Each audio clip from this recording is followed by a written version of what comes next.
Hello and welcome to Jobs and Education. Do subscribe and share my videos. This is your Mahesh Dole. In this video, we are going to learn about fuels and their types and the calorific value and advantages and disadvantages of all different type of fuels. Let's see what exactly meant by a fuel. Fuel is a substance which releases heat energy when burned at a sufficiently high temperature. It means whenever a component burns, so if it produces any heat energy, that we can call it as a fuel.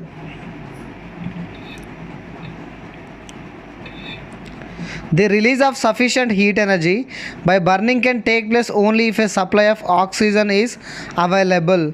When oxygen is available, then only the possibility of burning can happen. And combustion is started by a sufficiently high temperature. So it is with a high temperature happens. The atmospheric air is the usual source of oxygen. So where the burning will get this oxygen? So oxygen will come from the atmospheric air only. From that atmospheric air, this oxygen will taken and that oxygen is used to burn the fuels. Fuel constituents, it means the fuel consists of what all the elements. So mainly the fuel consists of hydrogen and carbon, that we can call it as hydrocarbons.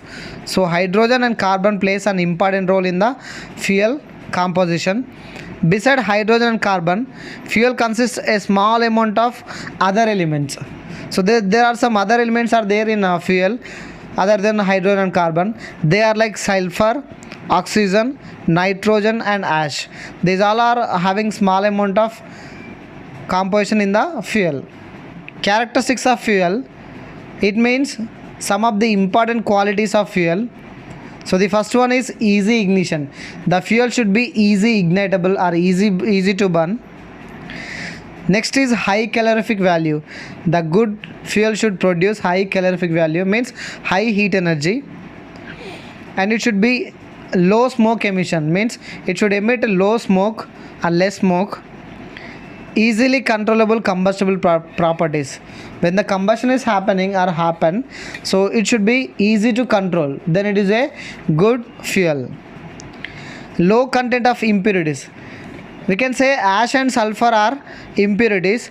So if the content of this ash and sulfur is low, means that fuel is a good fuel. They can be stored for longer period without any damage or deterioration.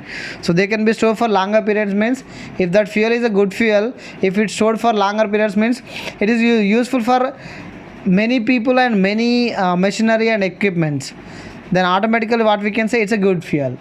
So if any fuel is damaging within less time, what happens? It is waste of spending money to produce that fuel.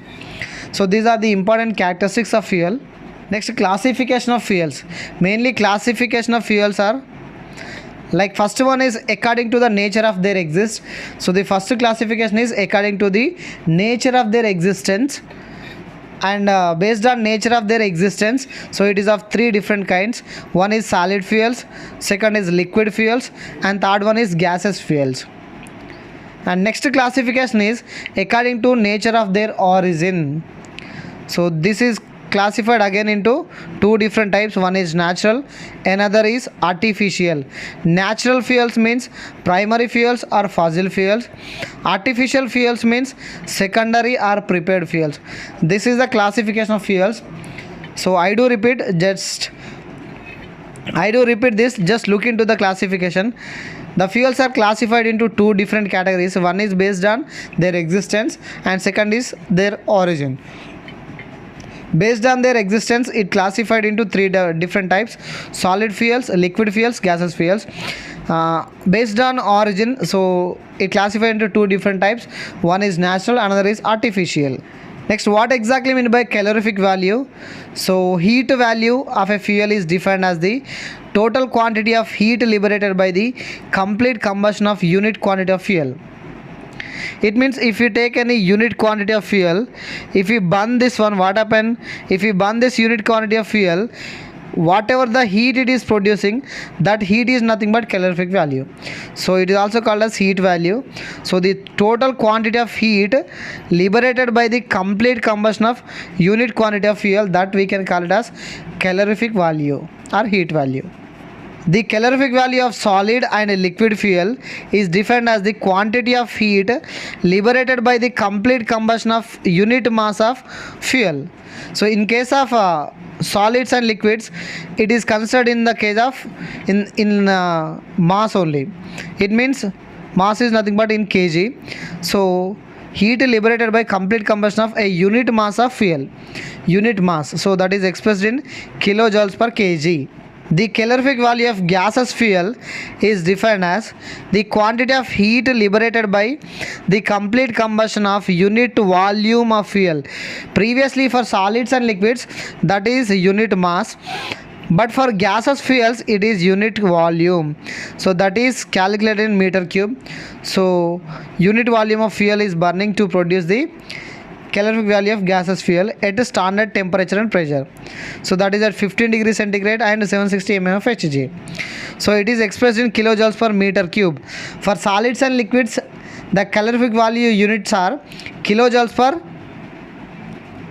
what is that, kilojoules per kg. For solids and liquids it is kilojoules per kg, but for gases it is kilojoules per meter cube. Very important. Dulong's formula is for calculating HCV. This is nothing but higher calorific value. So this formula is very important. So higher calorific value formula is this one. This is 33,800 C plus 1,44,000 H2 minus O2 by 8 plus 9,270 S. This is the formula. Its units are kilojoules per kg. So this formula is giving, this is the value of carbon. So this is the value of sulfur. This is the value of net hydrogen supplied for the oxygen. Let's see. C, H2, O2 and S represent mass of carbon, hydrogen and oxygen and sulfur per kg of fuel. The term H2 minus O2 by 8 represent the net hydrogen contribute for calorific value. And O2 by 8 is the amount of oxygen combines with the hydrogen combines with the oxygen to form H2O. 1 kg of hydrogen combines with 8 kg of oxygen. So based on this formula we can understand 1 kg of hydrogen combines with 8 kg of oxygen. Whatever the values, 33,800, this 1,44,000, 9,270, these all the values of heat evolved due to the combustion of unit quantity of carbon, hydrogen and sulfur. It means this 33,800 is the value of heat value of carbon. This 9,270 is the heat value of sulfur.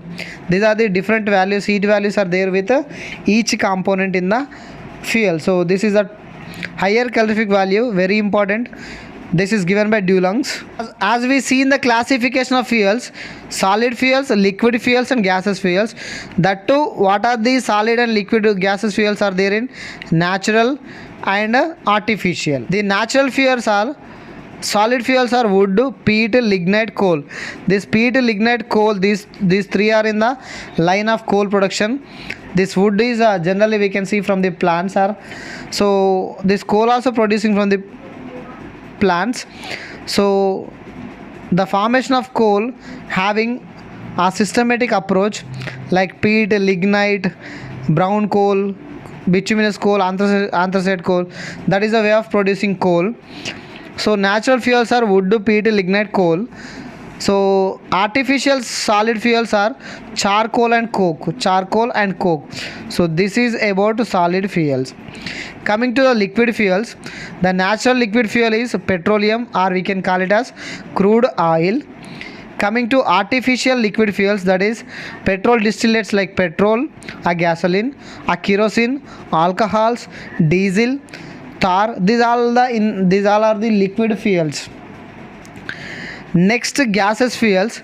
In gaseous fuels, natural fuels are natural gas, but coming to the artificial gaseous fuels are coal gas, petrol gas, producer gas, coke oven gas, water gas and blast furnace gas. These all are the information about classification of fuels. So everyone should by heart this table compulsory. So solid fuels are naturally available like this and artificial like this. Liquid fuels are naturally like this and artificially like this.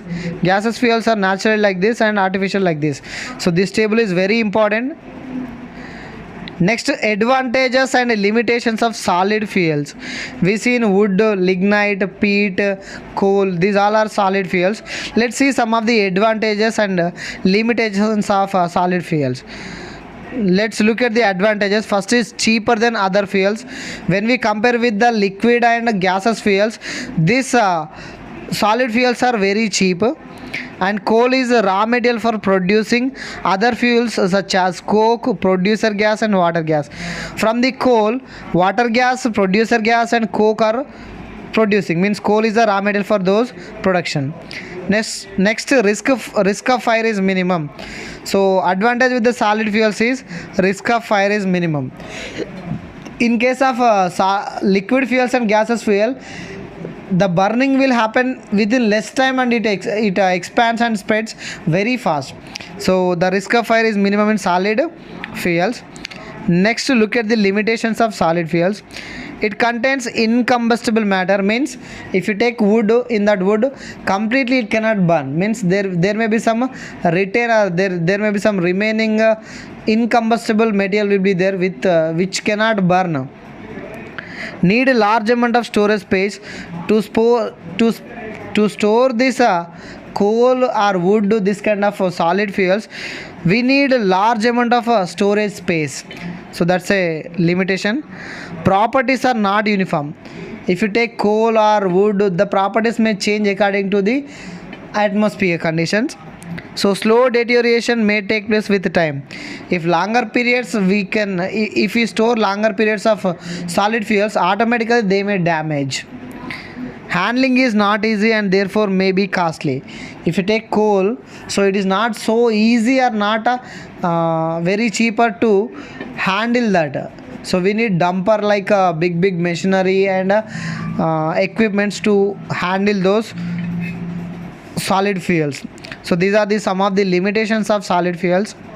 Let's move on to the advantages and limitations of liquid fuels.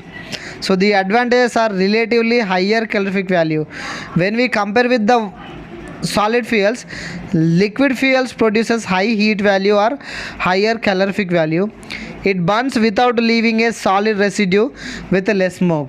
When we compare with the solid fuels may leave the solid residue. Means it cannot burn completely, but liquid fuels will burn completely and with less smoke. This produces less smoke and can be stored for longer periods without deterioration. Means it can be stored for longer periods, so no damage will happen. It requires less storage space. Liquid fuels are easy to store in the tankers or cans, etc., and easy to handle and control. So easy to handle these liquid fuels in cans and big containers. It requires a small volume of excess air. So to burn this liquid fuel, it requires only less amount of oxygen, relative cleanliness. When we compare with the wood, coal, like solid fuels, this is a bit cleanest one, means easy to maintain cleanliness. There are some limitations are there with liquid fuels. They may have higher sulfur content, highest cost, risk of fire, and require costly containers to store. So as we seen that higher sulfur content may there in that liquid fuels.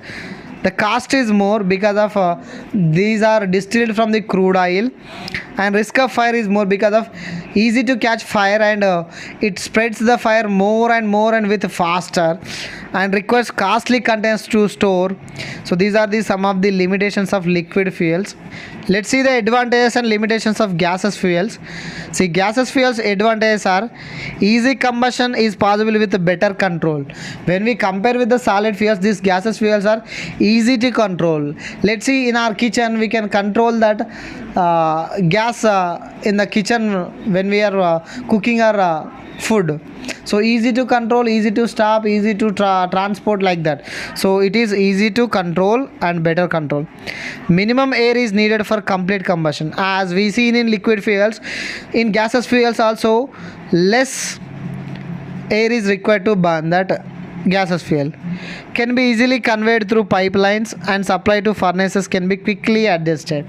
This is very much possible with the transportation with the conveyed pipelines are tankers and easy to supply to the furnaces,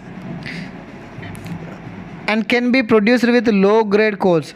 These gases fuels also produced by coals, like a producer gas or coal gas are produced from the low grade coals. Clean to use, so gases are very clean to use because of it is easy to store, and we can store in the containers, and the burning will happen completely or more and more. It cannot retain or remain any residue. They can be used direct in IC engines, gas engines. We can see the gas engine cars, petrol engine cars, so multiple cars. There we can see they use directly these gases, and burn without smoke and produces no ash.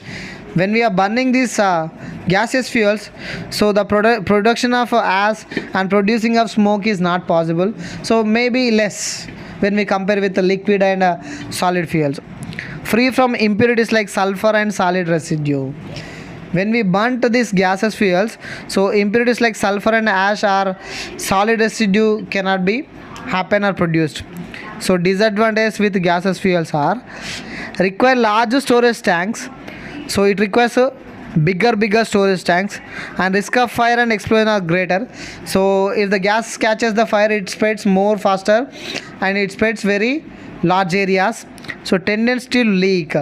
When the gas is transported or travel from that pipes or containers, it may have the chances to leak from the pipes. So these are the limitations or disadvantages of gaseous fuels. Thank you for watching this video. Do subscribe and share my videos. This is your Mahesh Dole.